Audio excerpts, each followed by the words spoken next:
Assalamualaikum warahmatullahi wabarakatuh. Bismillahirrahmanirrahim. Alhamdulillahirabbil alamin. Wassalatu wassalamu ala sayyidina Muhammadin. Uang dari papa dengan lewat.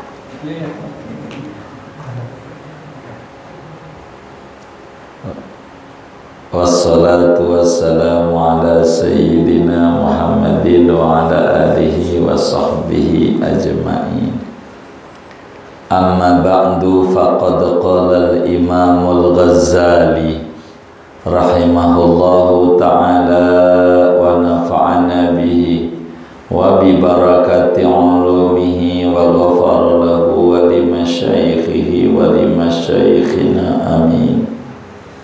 Wal aslu salisu, dan adapun pokok yang ketiga, annal malika, betul ya, annal malika alladhi min sya'nihi an yakhdumahul muluku wal umara'u, bahwasanya seorang raja yang diantara kelakuannya yaitu bahwa melayani akan raja, al-muluku wal umara'u, oleh raja-raja dan amir-amir, gubernur-gubernur, wa taquma ala ra'sihi as-sadatu wal 'udhama'u, wa taquma ala ra'sihi, dan menjalankan dan berdiri di atas kepalanya dia, yakni di depan dia,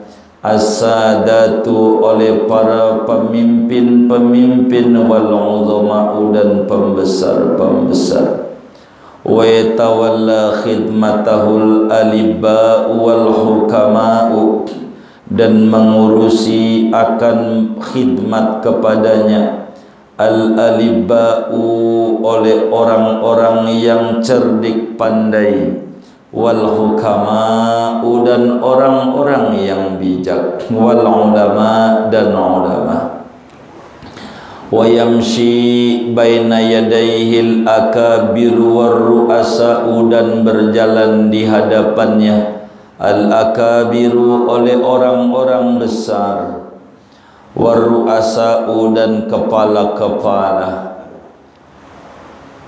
Idza adzina lisuqiyin, apabila mengizinkan oleh sang raja yang agung itu, lisuqiyin, bagi orang pasar, au qurawiyin, atau orang pedesaan, bimuqtada ra'fatin wa inayatin lahu fi babihi, bimuqtada ra'fatin, dengan tuntutan belas kasih, wa inayatin, dan perhatian, lahu, bagi orang pasar, orang desa, fi babihi, di pintunya raja yang agung, hatta zahama ulaikal muluka wassadati wal akabir,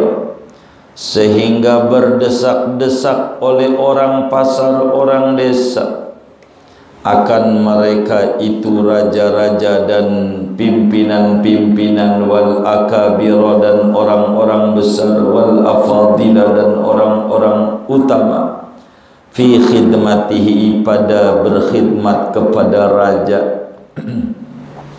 Wa ja'ala lahu maqaman min hadratihi ma'luman, wa ja'ala lahu, dan menjadikan oleh raja, lahu, bagi orang desa itu, maqaman, akan kedudukan, min hadratihi, di keharibaan raja, makluman, yang dimaklumi, diketahui, wa nadhara ila khidmatihi bi'aini ridha, dan memandang oleh raja kepada khidmatnya orang desa, bi'aini ridha dengan pandangan ridha, wa in kanat musawwasatan ma'ibatan, meskipun ada oleh khidmatnya itu bercampur aduk lagi banyak cacat. Alaysa yuqalu lahu, bukankah dikatakan lahu bagi orang desa, laqad kaburat ala hadzal haqiril minnatu minal maliki, laqad kaburat, demi sungguh besar atas ini orang rendahan, al minnatu oleh anugerah, minal maliki daripada sang raja, bitilkal khidmatil ma'ibati dengan yang demikian itu khidmat pelayanan yang cacat, wa yasta'dimu dzalika wa ya'jabu bihi, dan menganggap besar oleh orang yang hina ini dzalika akan yang demikian itu khidmat, wa yu'jibu bihi, dan merasa kagum ia dengan yang demikian itu khidmat. Ala yuqalu inna dzalika lasafihun jiddan aw majnunun la yaqilu syai'an. Apakah tidak dikatakan sesungguhnya demikian itu orang hina, lasafihun yaitu sungguh orang dungu, jiddan sekali, aw majnunun atau orang gila, la yaqilu syai'an yang tidak mengerti akan sesuatu.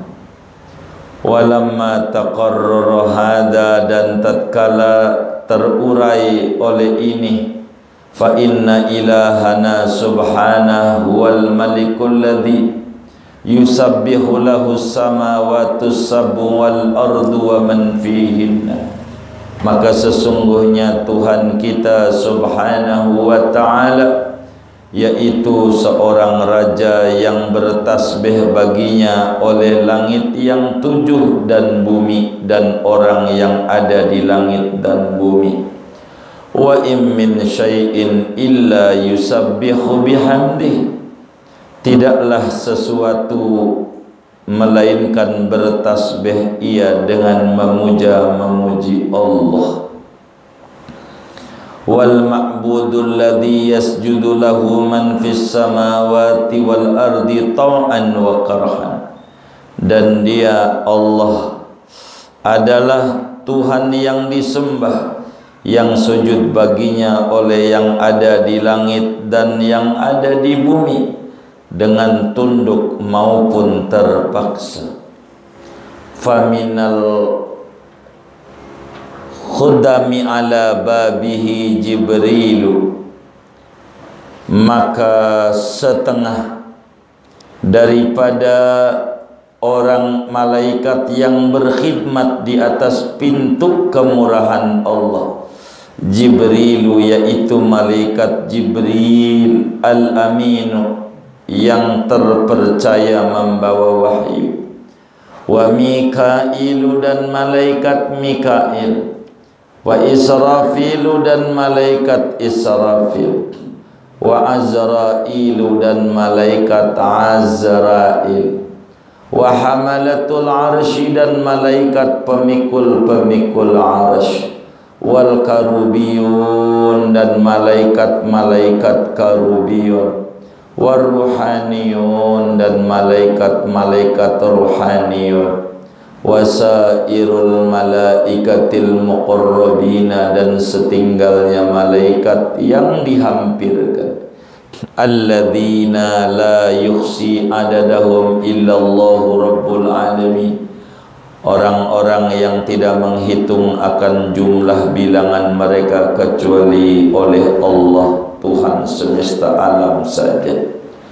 Fi manazilihimur rafi'ah, pada kedudukan mereka yang tinggi, wa anfusihim at-tahira dan jiwa mereka yang suci, wa ibadatihim al-azimah, dan ibadah mereka yang agung. Summa minal ladzina hum khadamatun ala babi Adam wa Nuh wa Ibrahim. Kemudian daripada orang-orang yang yaitu berkhidmat di atas pintu kasih sayang Allah, yaitu Nabi Adam, wa Nuhun Nabi Nuh, wa Ibrahim Nabi Ibrahim, wa Musa dan Nabi Musa, wa Isa dan Nabi Isa, wa Muhammadun dan Nabi Muhammad, khairul alamin, sebaik-baik orang yang ada di jagat raya.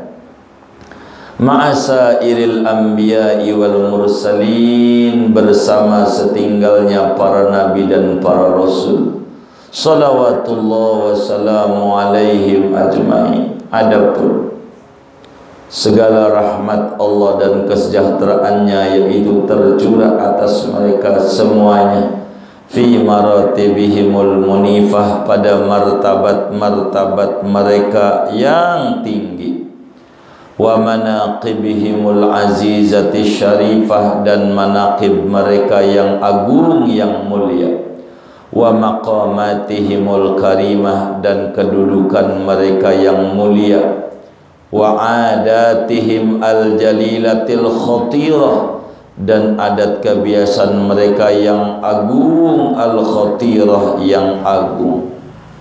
Summal ulama'ul a'immatul abrar, kemudian para ulama, imam-imam yang baik-baik, waz-zuhadu, dan orang-orang zuhud, fi maratibihimul azimatil fakhirah, pada martabat mereka yang agung yang besar, wa abdanihim naqiyatit tahirah, dan badan mereka yang bersih lagi suci, wa ibadatihim al-kasiratil khalisatil mutadzahirah, dan ibadah mereka yang banyak, yang murni, yang jelas, wa adallal khuddama ala wa adallul khuddami ala babihi mulukud dunya.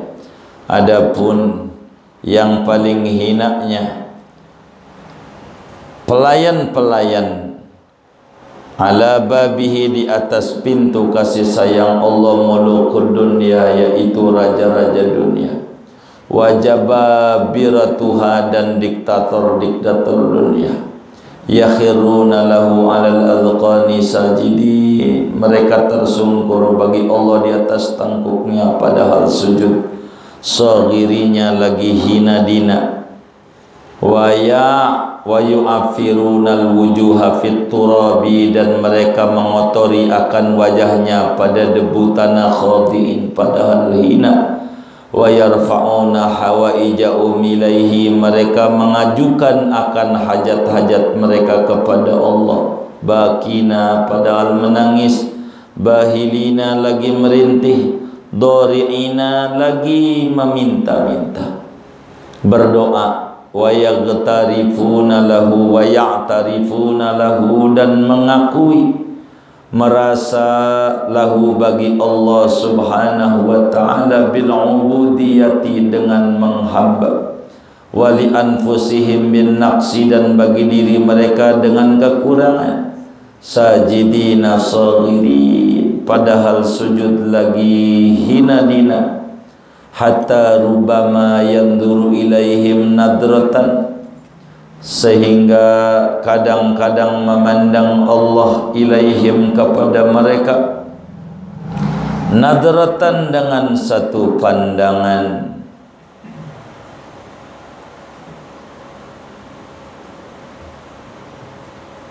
wa yaqdi lahum bifadlihi hajatan, Allah penuhi bagi mereka dengan anugerahnya akan hajat, au yatajawazu anhum bikaramihi zallatan, atau memaafkan Allah dari mereka dengan kemurahannya akan kesalahan, wa annahu ma'a hadhil azamati wal jalal, dan bahwasanya Allah serta ini keagungan, kebesaran, wal mulki, kerajaan, wal kamal, dan kesempurnaan, qad adzina laka fi haqaratika, sungguh mengizinkan bagimu pada kerendahanmu, wa uyubika dan kekuranganmu, wa qadaratika dan kotormu, wa antal ladzi law ista'dzanta ala ra'isi baladika farubama la ya'dhanu laka, dan adapun kau yaitu orang yang andai meminta izin engkau atas kepala desamu, maka terkadang tidak memberi izin ia bagimu. Wa in kallamta amira nahiyatika, dan jikalau berbicara kamu akan gubernur daerahmu, farubama la yukallimuka, maka terkadang tidak menimpali mengajak bicara ia akan kamu. Wa in sajadta li sultani baladika bil ardi, andai kamu sujud bagi penguasa negerimu di bumi, farubama la yaltafitu ilaika, maka terkadang tidak menoleh ia kepadamu. Wa qad adina laka jalla jalaluhu hatta ta'budahu, sungguh mengizinkan bagimu Allah jalla jalaluhu sehingga beribadah oleh kamu akan Allah. Wa tusni alaihi, kau menyanjung-nyanjung atas Allah. Wa tukhatibau, kau beraudiensi dengan Allah. Bal tudillu alaihi bil mas'alati, bal bahkan tudillu alaihi bil mas'alati, menunjukkan oleh kamu atas Allah dengan permintaan, wa tubasituhu, dan berajar-ajar oleh kamu dengan Allah, fatastaqdiyahu, maka meminta menunaikan oleh kamu akan Allah akan hajatmu, wasatakfiyahu, dan meminta mencukupkan oleh kamu akan Allah muhimmatika, akan kesusahanmu, kepentinganmu. Summa innahu yarda raq'ataika fi ma'ayibihima, kemudian sesungguhnya Allah ridho akan 2 rakaatmu pada aib-aib 2 rakaat. Bal yu'idu laka alaihima minas sawab, bahkan menyediakan Allah bagimu atas 2 rakaat itu dari ganjaran pahala. Ma la yakhturu biqalbi bashar, apa yang tidak terbesit di kalbu manusia. Wa anta ma'adzalika ta'jibu bihataini raka'atin, dan engkau serta yang demikian itu berbangga-bangga diri dengan 2 rakaat ini. Wa tastaksiru dzalika, menganggap banyak akan yang demikian. Wa tasta'zimuhu, menganggap gede akan dia. Wala tara minnatallahi 'alaika fi dzalika, dan tidak memandang oleh kamu akan anugerah Allah atasmu pada yang demikian itu. Fama aswaka min abdin, maka alangkah buruknya engkau dari seorang hamba. Wa ma ajhalaka min insanin, alangkah bodohnya kamu dari manusia. Wallahu ta'ala al-musta'an, dan Allah ta'ala yang tempat dimintai pertolongan.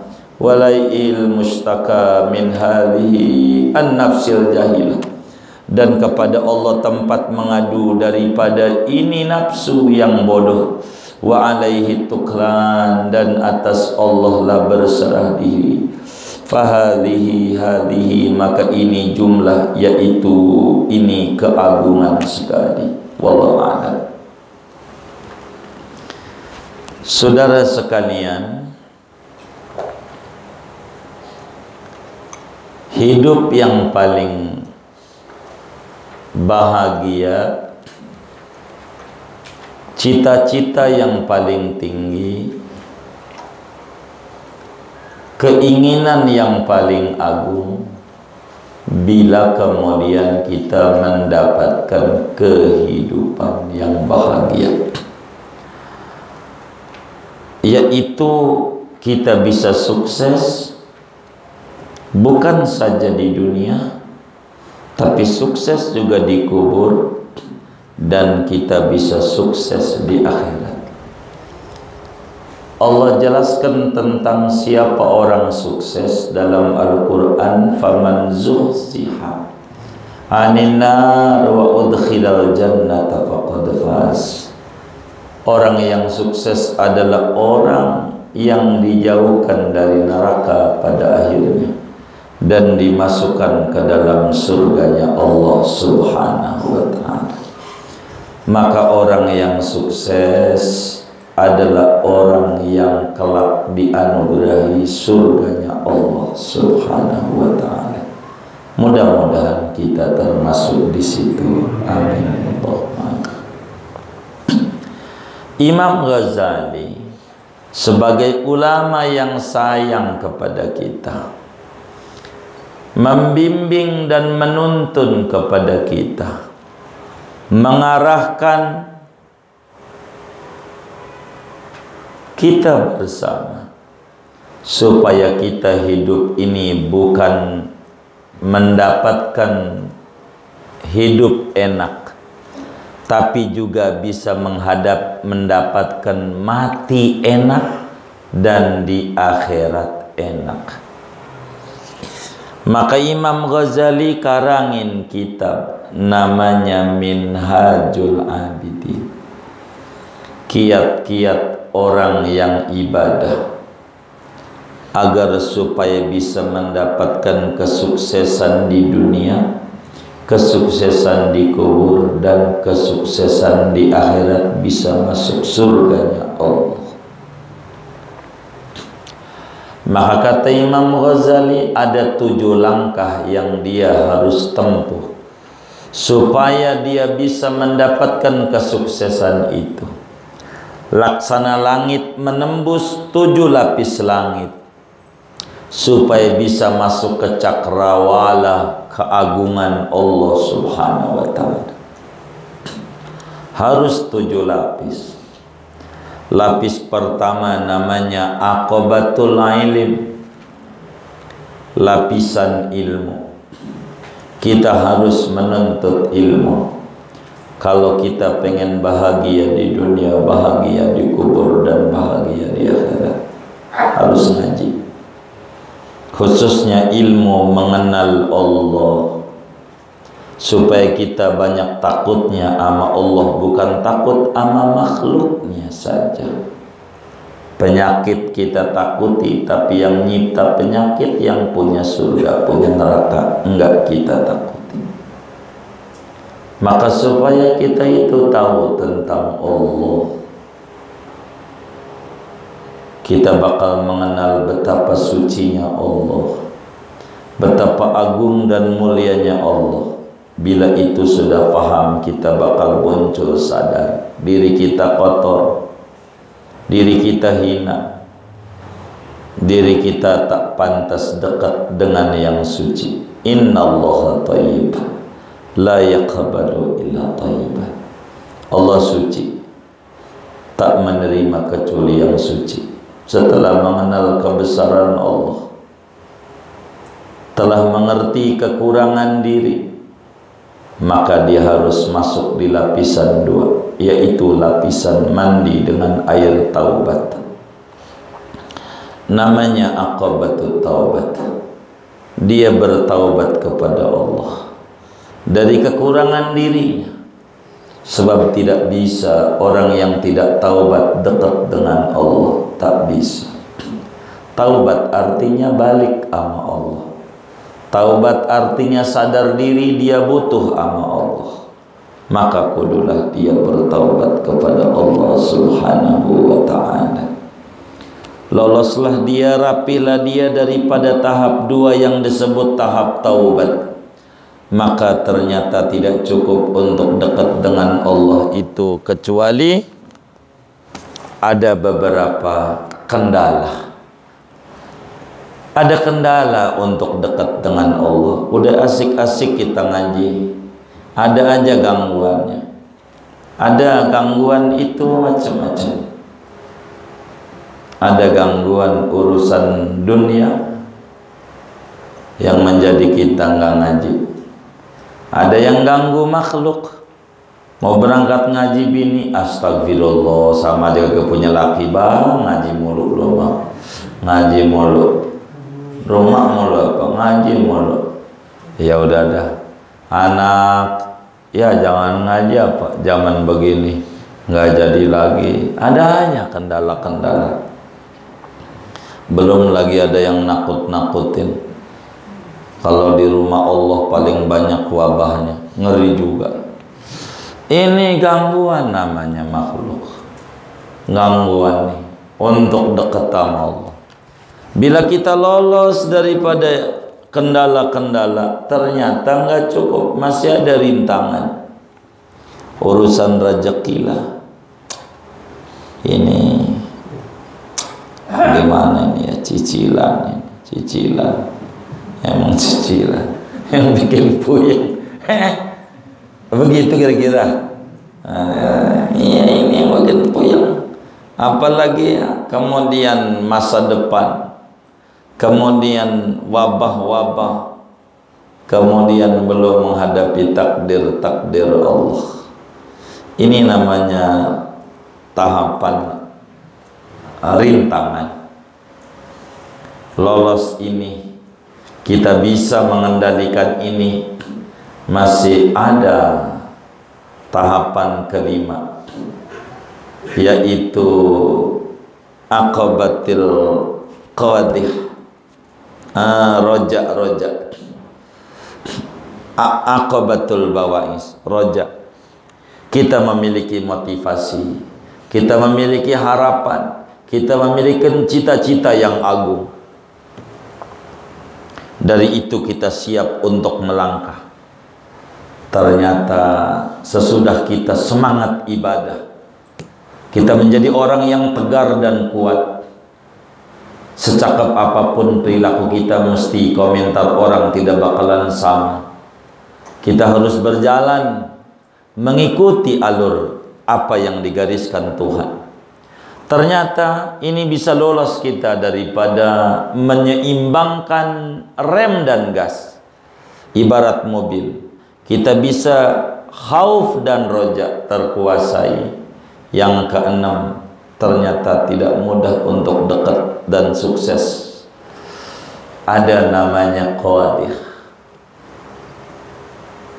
perilaku buruk, virus batin. Kalau virus corona ini namanya virus zahir. Walaupun kita kurang lihat, tapi dokter bisa lihat bagaimana bentuk virusnya. Kalau dulu mah sampai digambar di duit, kalau dipegang nyetrum di duit itu beredar itu gambarnya. Begitu. Macem-macem, sampai pintu bukannya pakai sikut. Pokoknya ada yang udah miring-miring begitu. Selama ndak mau kayak begini, dia pakai jadu jotos, nyetrum juga, nempel juga, tapi dikerjain juga. Ya Allah. Emang udah begitu. Tapi itu virus kecil. Virus besar adalah yang ada di balik mindset kita, yang di balik kolbu dan hati sanubari kita. Ada riya, ada sombong,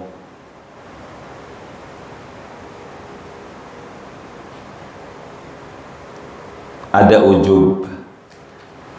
Ini harus bisa kita ngilangin riya, ngilangin sombong, ngilangin ujub.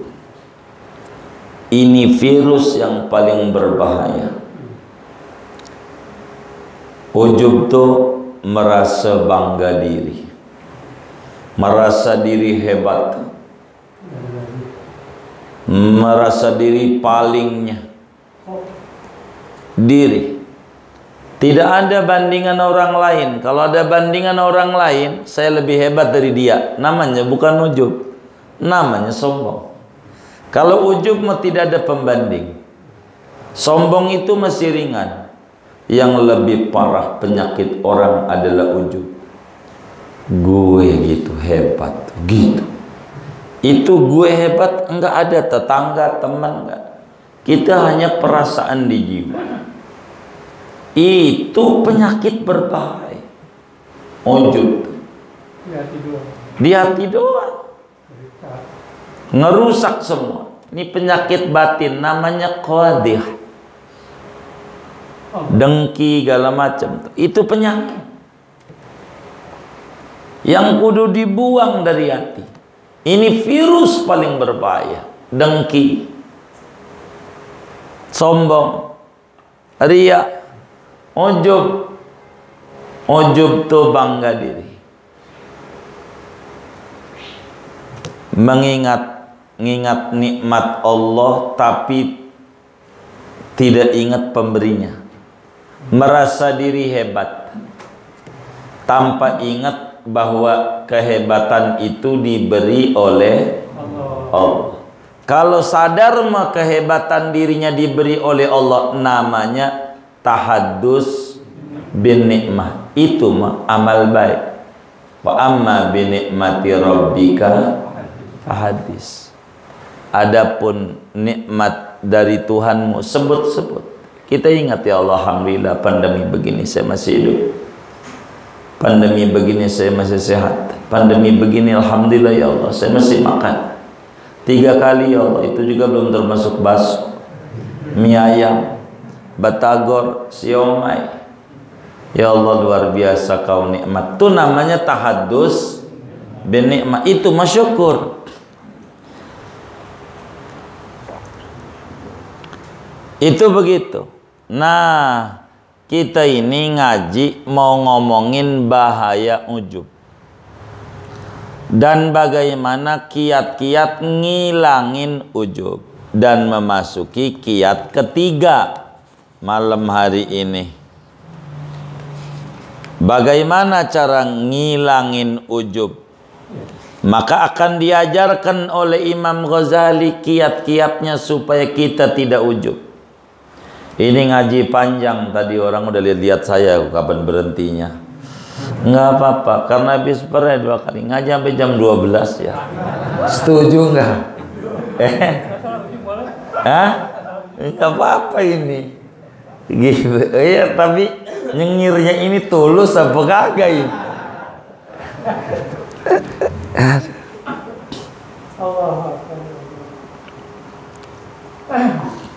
Bagaimana supaya kita biar nggak ujub? Diajarin Imam Ghazali ini pakar filsafat, pinter mensederhanakan agama supaya dicerna oleh kita yang awam. Itu yang Ghazali. Itu bisa begitu tuh memiliki kedalaman jiwa yang luar biasa. Enggak sembarang orang bisa membuat kita jadi ngerti yang rumit begitu. Itu Imam Ghazali. Kalau udah ngasih contoh gampang. Contoh dengki aja, Imam Ghazali nyontoin dengki begini. Yang namanya dengki itu berbahaya. Dan kalau orang tuh tahu, bakal dia nangis sejadi-jadinya. Ada orang, kalau pakai bahasa kita udah kelewat materinya. Jauh nih tentang dengki. Ada orang pengen kebangun rumah. Pengen kebangun rumah, nabunglah sehari 50.000 sehari selama 30 tahun tiap hari. Kalau kadang lagi banyak rezekinya dia naruh 100, tapi tidak kurang dari 50 dia. Sampai 30 tahun dia nabung, terkumpullah duit ya kira-kira 600 juta begitu. Intinya cukup tuh duit yang dia tabungin tuh kebangun rumah. Bangun rumah. Udah jadi rumah itu. Tidak ada kendala. Selamatan malamnya. Selamatan. Habis maghrib isya selamatan. Malam jam 3 kebakaran rumah. Kebakaran. Bener-bener enggak bersisa. disebut oleh si jago merah dilahap. Dilahap jago merah, begitu. Kayak ayam aja itu api. Begitu. Angus, hancur, nggak ada tembok-temboknya, rata lagi. Rata lagi. Tuh ngumpulin duit 30 tahun. Iya, biar bisa kebangun rumah. Baru rapi rumah, kebakar habis. Itu sama dengan sia-sia nggak dia ngumpulin duit tuh? Sia-sia nggak? Sia-sia. Kaya-kaya kagak ngumpulin duit, uang kagak punya rumah lagi. Itu namanya dengki. Kita tahajud, kita baca Quran, qiyamul lail, puasa Senin Kamis, itu namanya ngumpulin duit 50.000 namanya. Itu Imam Ghazali itu cara ngajarinnya. Itu duit 50.000 namanya. Sholat, tahajud, ini itu. Tiap malam hampir 100 rakaat tahajud. Enggak putus selama 30 tahun. 100 rakaat. Hebat enggak tuh? Satu hari tetangganya kebeli motor PCX putih, meriang. Tetangga doang kebeli motor PCX. Hati kita gusar. Apa dia korupsi ya? Zaman begini pandemi kebeli motor dia. Hati kita nggak ikut seneng. Tuh meriang tuh namanya si jago merah. Begitu, biar paham. Itu dengan kita, hati kita gusar, tetangga kebeli motor tuh, tahajud kita 30 tahun, tiap malam 100 rakaat, 0 ganjaran. Kagak ada barang dikit. Enggak ada. Kagak ada. Wong kebakar. Itu Imam Ghazali dalam menterjemah hadis Nabi, iyyakum wal hasad fa innal hasada la ya'kulul hasanat kama ta'kulun narul hatabah. Awas jangan dengki, sebab dengki melahap ganjaran pahala kayak api melahap rumah-rumah kayu bakar yang kering kerontang, bas habis. Habis, dengki doang. Kita tahajud, nggak ada. Apa yang mau dibanggakan yang udah nol sama Tuhan. Itu dengki. Kita nggak ngomongin dengki, ngomongin ujub. Ini logikanya Imam Ghazali. Biar kita mengerti, jangan sampai ujub. Cuman panjang uraian ini, saya bingung juga. Makanya saya awali dulu nih ngaji bisa sampai malam. Enggak apa-apa. Iya, lu mepre. Ya baik. Iya. Supaya saya tenang, kalau enggak kelar-kelar ini materi. Ada raja hebat. Raja. Kalau negara persemakmuran itu ada negara-negara bagian. Kerajaan anu, tapi ada raja di raja. Iya, raja di raja. Kayak sekarang ini Indonesia juga begitu sebetulnya. Ada gubernur itu raja. Ada bupati itu raja. Sebab kagak bisa tuh presiden pecat dia. Kan kagak milih dia. Yang milih masyarakatnya. Tuh gubernur itu yang namanya bupati kagak nurut sama dia. Kagak bisa juga dia. Kan dia kagak milih dia. Yang milih masyarakatnya. Kan raja-raja kecil. Akhirnya ini punya peraturan, ini punya peraturan, jadi gontok-gontokan aja. Itu begitu, enggak terkendali. Maka presiden itu namanya raja di raja. Raja kecil namanya gubernur, namanya bupati atau wali kota, kan dipilih, kecuali DKI aja dah. Raja yang rada gedeannya namanya gubernur, yang tingginya presiden. Ada seorang presiden Di antara perilaku kehidupan presiden itu dilayani oleh para gubernur, dihormati program dia, diikuti oleh gubernur. Nggak ada yang nggak nurut. Nggak nurut bisa habis tuh gubernur. Bupati kudu nurut ama penguasa, raja di raja. Semua para pembesar-pembesar pada khidmat. Anggota DPR, anggota apa, pada nunduk-nunduk. Apa maunya dia? Orang cerdik pandai ngikut maunya dia. Maunya. Siapa orang-orang intelek, orang arti nurut sama dia. Sampai dokter-dokter nurut sama dia. Ini logika yang Ghazali. Ente jangan dilarikan politik ini. Saya mau nerangin tentang ujub ini, supaya sayanya nggak keganggu pikirannya. Semuanya, Masya Allah khidmatnya.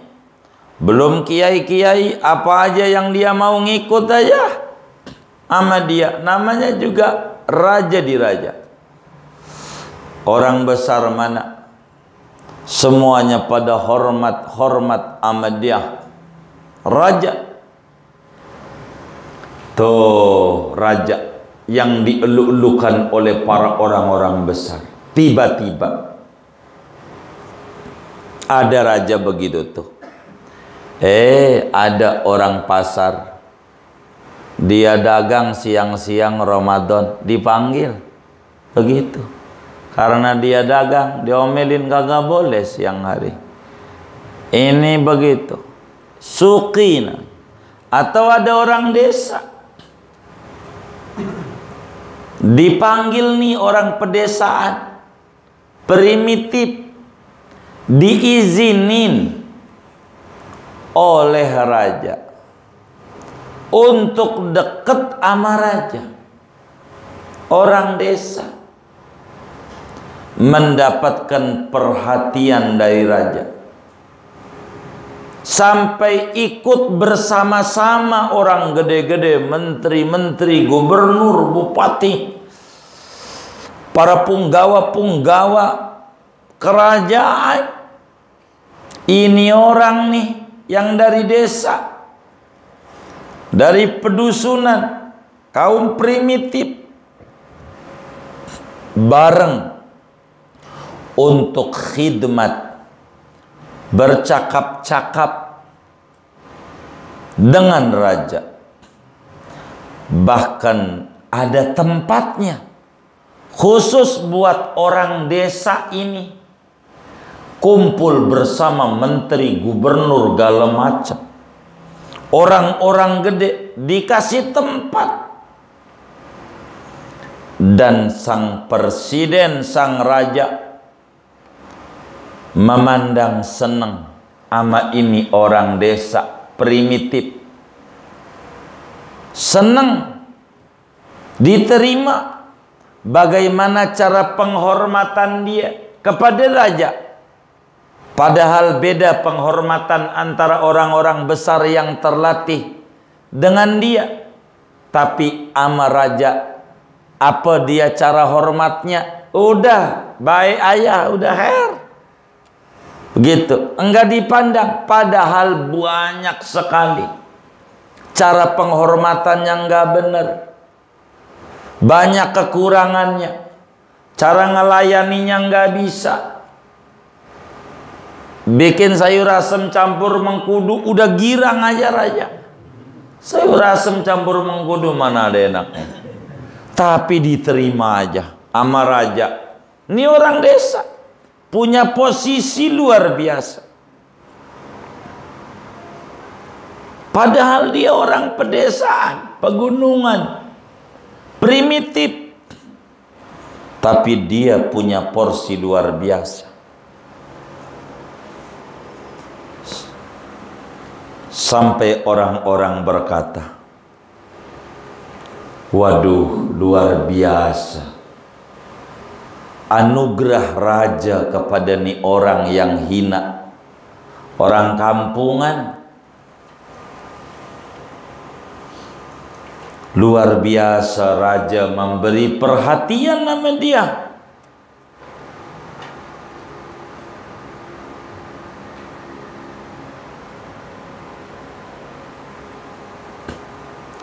Orang pada kagum dengan perhatiannya. Ketika dia pelayanannya diterima oleh raja, dia masak sayur asam campur mengkudu, raja nyengir aja. Bikin kopi manis, nggak ngerti pahit.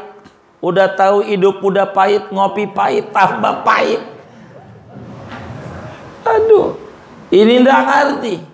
Tapi raja girang aja. Orang pada luar biasa.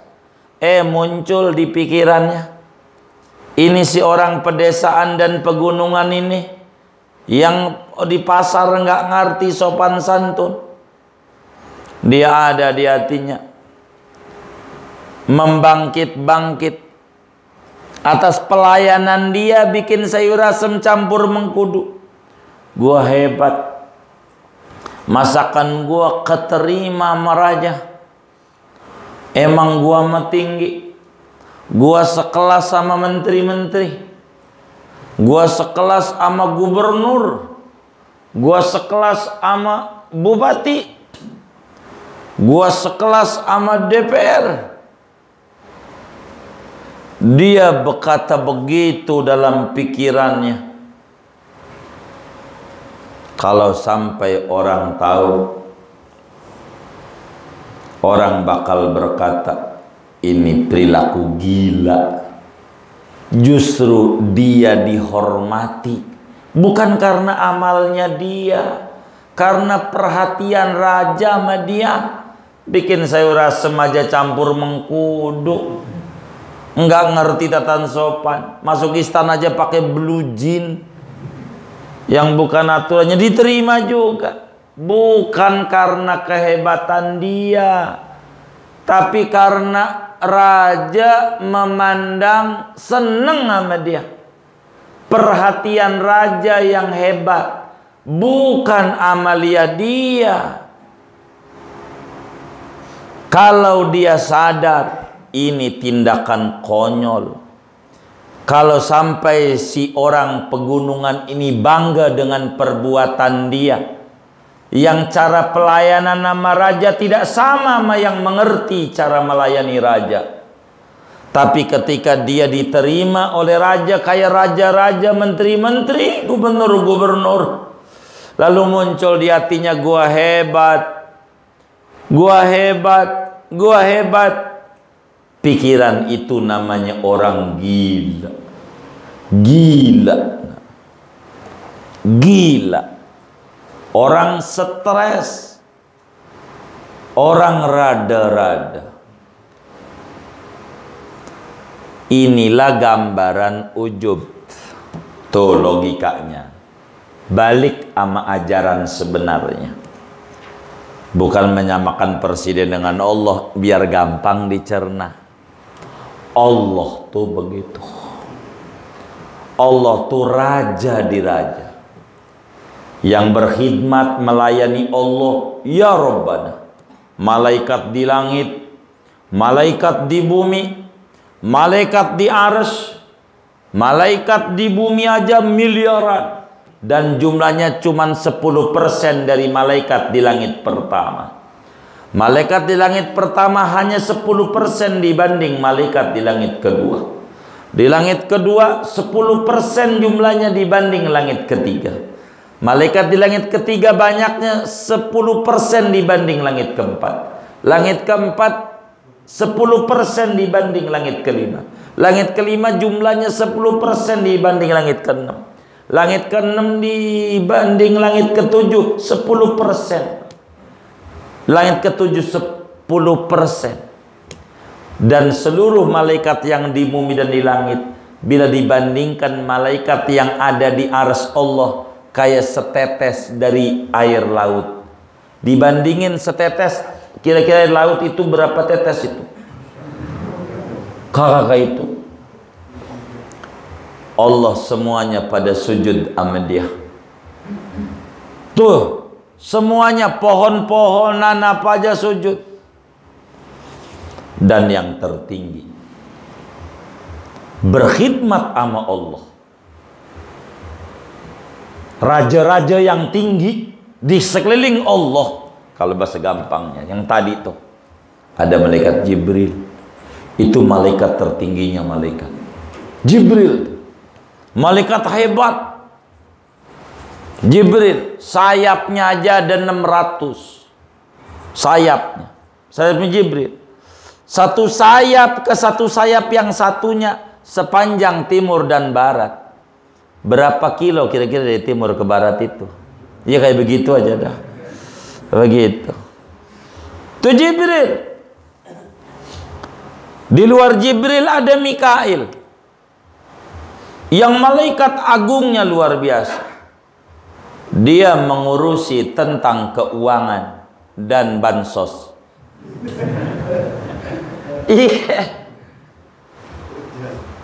Iya, bukan hujan doang, rezeki. Semuanya kita dagang, ada yang beli. Itu kerjaannya Mikail. Nganterin pembeli ke warung kita. Jangan dikata Mikail itu yang nganterin, ente beli sini ya. Sekarang jatah rezeki dia. Tuh begitu.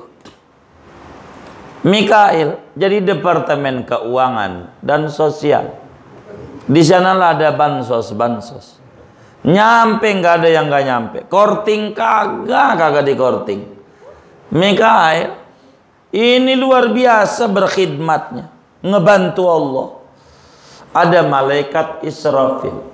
Dia niup sangkakala. Yang sangkakala itu bolong. Jumlah bolongnya sejumlah manusia dan makhluk yang ada di jagat raya. Bolongannya itu. Karena kalau ditiup, mati semuanya orang. Roh bakal masuk. Itu begitu sangkakala. Yang kata Nabi sangkakalanya sudah di mulut malaikat Israfil. Maka kata orang-orang yang suka candaan, jangan ampe bangkis tuh malaikat. Gitu. Bahaya kalau bangkis. Begitu kata yang suka orang canda. Ada malaikat pencabut nyawa, Azrail. Yang kata orang-orang dikit-dikit wing Israel nih begitu. Udah begitu aja. Padahal mobil kosong. Udah begitu aja. Ini malaikat. Di luar 4 ini ada namanya Hamalatul Arsy. Pemikul arsy 8. Malaikat hebat. Ini malaikat hebat. Di luar ini ada namanya malaikat, itu adalah malaikat karubiyun. Malaikat yang luar biasa adanya, tawaf mengelilingi arsy Allah. Disebut karubiyun, malaikat ini mengangkat kesusahan manusia. Siapa yang susah hidupnya, numpuk utangnya, hadarati aja tuh malaikat karubiyun. Tukang nyabut kesusahan-kesusahan orang biar nggak stres. Tuh karubiyun. Ada malaikat namanya ruhaniyin. Malaikat ini luar biasa. Ini malaikat besar semuanya. Kalau tadi ngomong presiden, gubernur, menteri begitu. Ini semuanya. Banyak malaikat. Di luar yang jumlahnya nggak kehitung. Bagaimana cara berkhidmatnya mereka, kedudukan mereka tinggi, jiwanya suci, ibadahnya jangan ditanya. Ibadahnya malaikat. Di luar malaikat yang kayak begitu ibadah nggak berhenti sama Allah, tunduk sama Allah, berkhidmat sama Allah, sholat nggak berhenti sama Allah. Ada lagi di luar itu namanya nabi-nabi. Ada Adam, ada Idris, ada Nuh, ada Saleh, Lut, ada Ibrahim, macam-macam. Ada Nabi Musa, sampai Nabi Isa. Ada Nabi Muhammad, rajanya Nabi dan Rasul. Ibadah sama Allah luar biasa, sampai kakinya bengkaklah itu Nabi. Di luar Nabi yang kayak begini hebatnya masih ada ulama-ulama, wali-waliullah, Orang-orang zuhud. Kayak Imam Ahmad bin Hambal, bagaimana sholat sampai 300 rakaat dari umur 8 tahun sampai umur 80 nggak berhenti. Imam Haddad yang punya ratib Haddad baca sholat malamnya itu 300 rakaat dari kecil. Imam Abdullah bin Thahir bin Haddad yang kita baca ya Rabbana tarafna, baca sholawat sama Nabi paling dikit 25.000 kali sehari. Paling dikit baca la ilaha illallah 25.000 kali. Paling dikit. Tuh orang-orang zuhud. Kayak begitu. Imam Syafi'i baca Quran 60 kali. Dalam sebulan. Dalam sholat. Di luar sholat jangan tanya. Tuh ibadahnya. Sampai kayak begitu. Ini semuanya berkhidmat sama Allah. Ibadahnya. Belum lagi yang lain-lain. Pada ibadah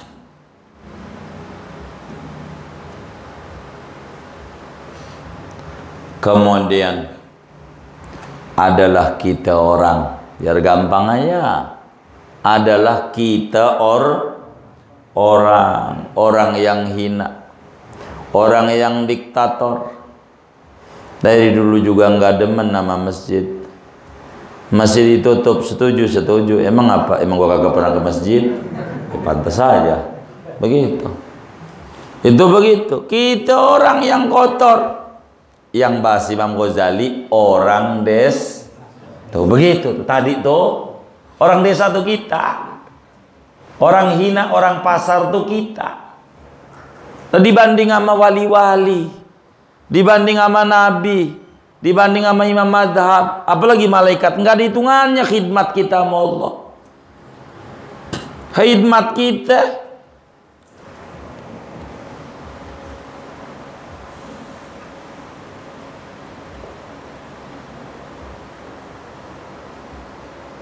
yang kita dikit-dikit minta sama Allah.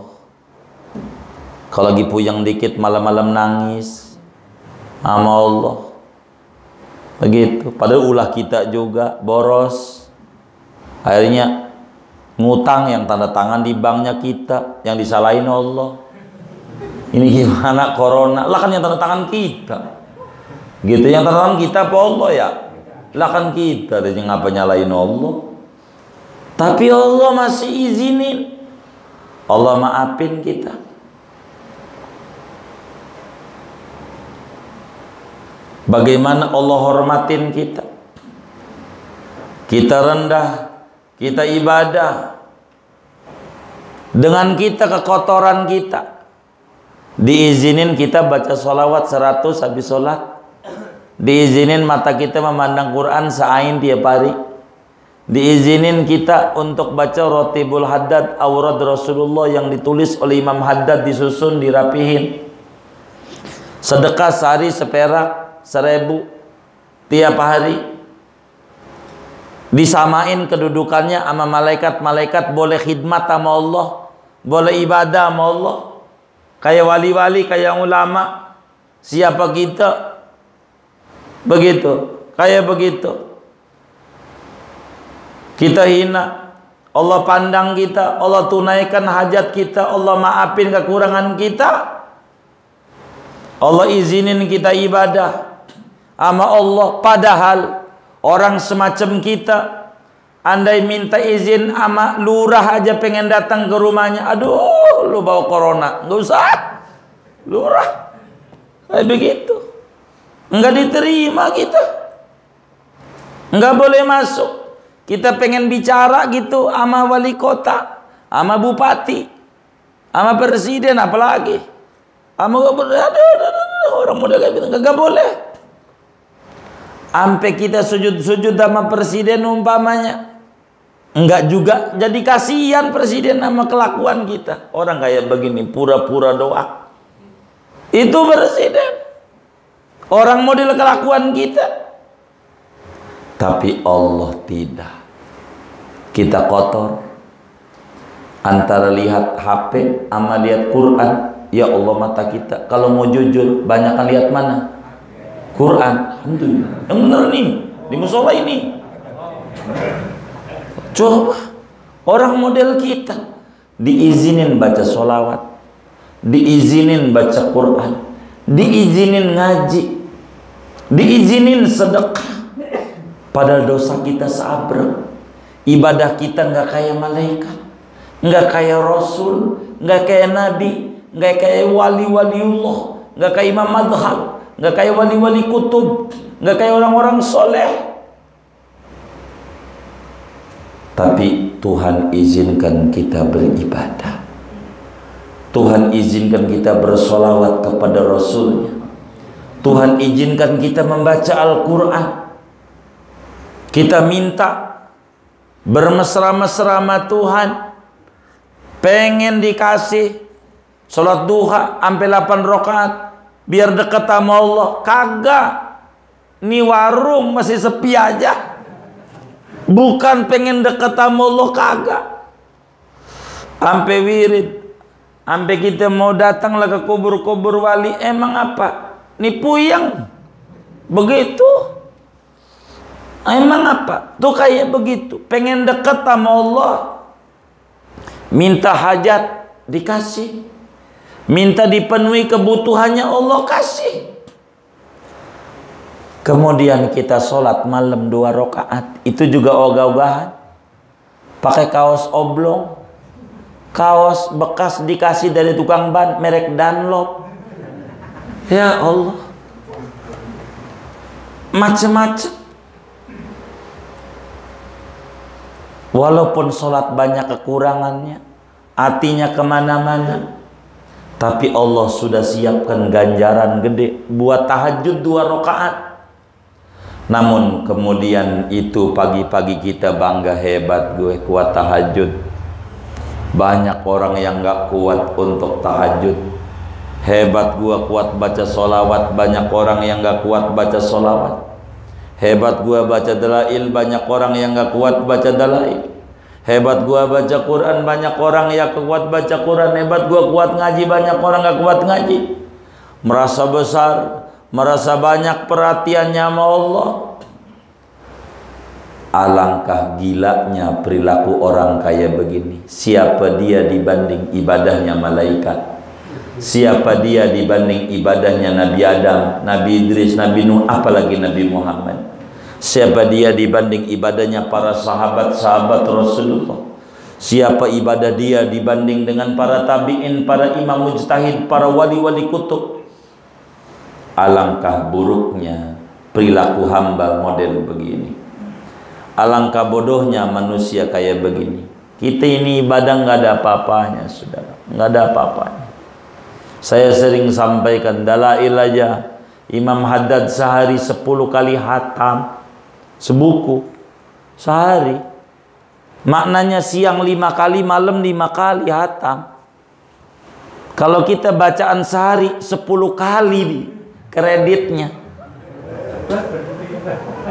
10 kali, dia kagak balik lagi selesai, balik lagi baca 10 kali. Imam Haddad setiap hari 10 kali hatam dalil. Emang hafal beliau. Pengarang Simtud Durar 10 kali sehari. Habib Abu Bakar Gresik yang makamnya di Masjid Agung Gresik 5 kali sehari semalam. Habis dohor sekali, asar sekali, maghrib sekali, isya sekali, subuh sekali. Habib Soleh Tanggul 5 kali sehari baca dalail. Kalau kita bacaan sehari nih, Selasa, Kemis kan dikitan, dibikin 5 kali. 2 lembar ngopi 5 gelas, 2 lembar ngopi 5 gelas, kembung. Udah begitu ngaku hebat. Aduh, alangkah bodohnya kita. Kita ini ora ada apa-apanya. Boros surga emperannya aja, ya Allah, kagak pantas kita orang. Kagak pantas. Orang model kayak kita baru ngaji 2 hari aja udah paling soknya kita. Begitu. Ya Allah. Ini gambaran Imam Ghazali tuh begitu tuh, ngasih logika.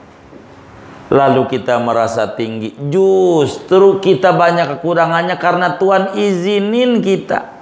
Boleh kita bareng-bareng tuh berdesak-desakan dengan malaikatnya, dengan hambanya yang soleh.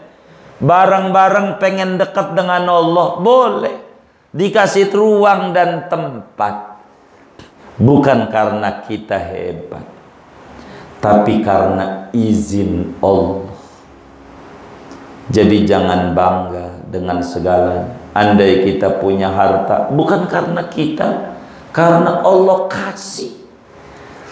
Andai kita sehat, bukan karena kita hebat, karena Allah kasih sayang kita, kasih sehat.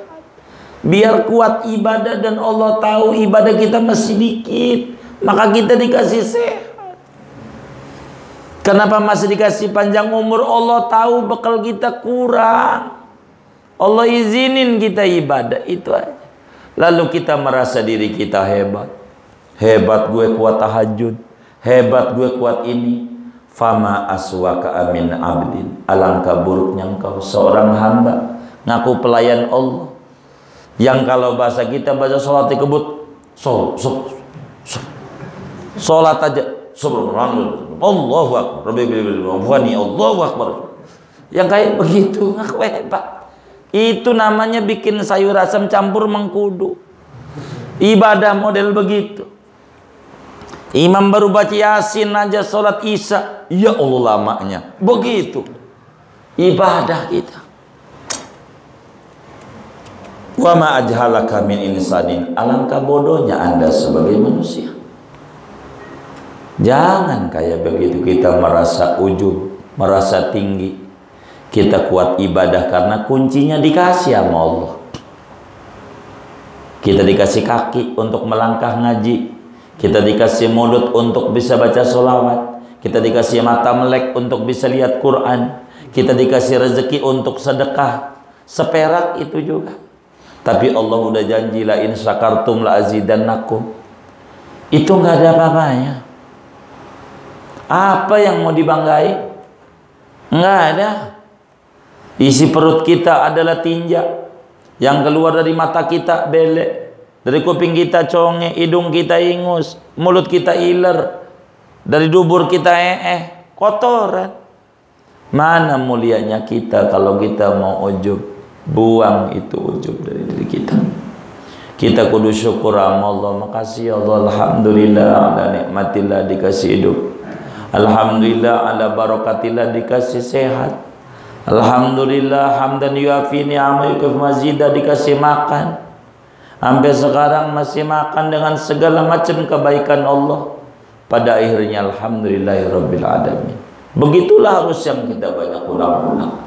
Alhamdulillah ala ni'matillah, alhamdulillah ala barakatillah, alhamdulillah hamdan yuafi ni'ama yukaf mazidah, alhamdulillahirabbil alamin, alhamdulillah ala ni'matillah, alhamdulillah ala barakatillah, alhamdulillah hamdan yuafi ni'ama yukaf mazidah, alhamdulillahirabbil alamin. Lakal hamdu ya Allah, lakal hamdu ya Rabbi, lakal hamdu ya hasbi ala hadin ni'mah, lakal hamdu ya Allah bi anda diman hamidak, lalu macam-macam. Enggak ada layaknya kita berbangga diri.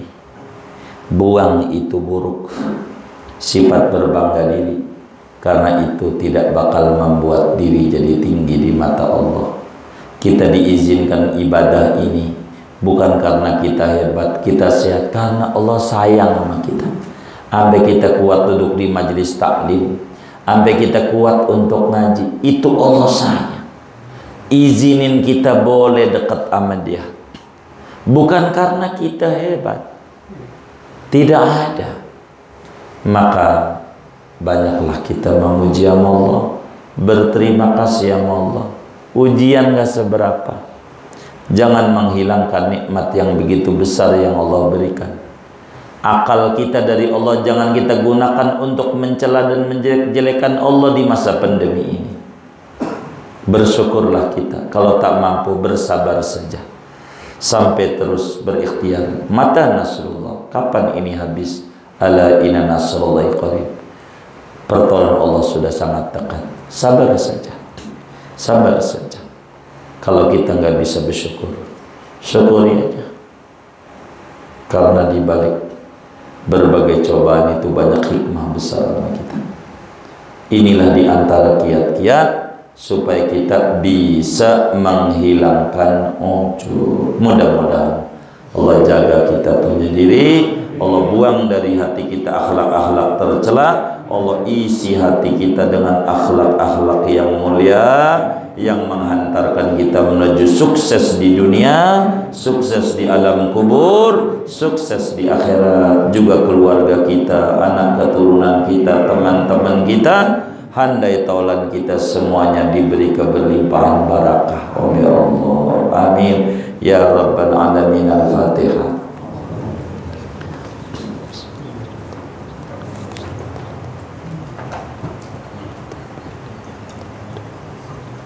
Kemudian ada infak amal jariah dari orang tua kita.